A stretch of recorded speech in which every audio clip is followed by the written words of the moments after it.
mendengar apapun, melihat apapun, mencium apapun, lu takut karena apapun, langsung bilang. Baik.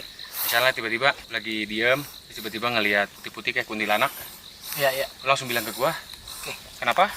Karena gue juga pengen lihat. Gue juga pengen lihat, gue belum pernah ngeliat kuntilanak.